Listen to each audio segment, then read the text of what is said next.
settimana difficilissima, con 7-8 giocatori più parte dello staff a casa con l'influenza dopo la partita di domenica, e quindi è stata veramente dura, considerando un paio di giorni non ci siamo neanche allenati.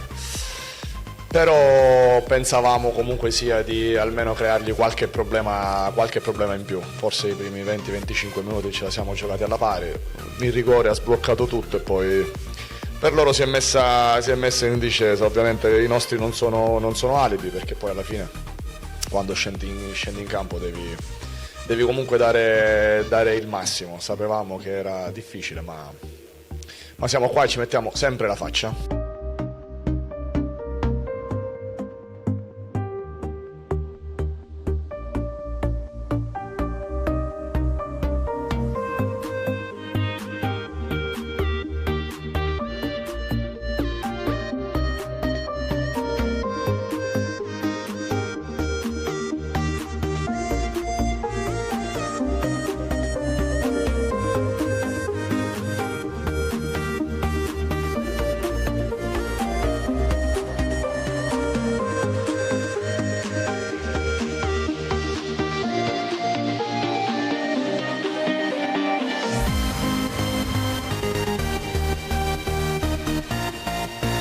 Capisco anche i ragazzi che arrivando volevano mettersi in mostra, volevano farsi vedere, e non essendo riusciti a entrare nel collettivo magari abbiamo sofferto qualche personalità di troppo, e quindi c'è da lavorare, c'è da fargli capire, da fare capire a tutti che siamo un gruppo unico e che bisogna entrare velocemente dentro quella che è la mentalità della squadra.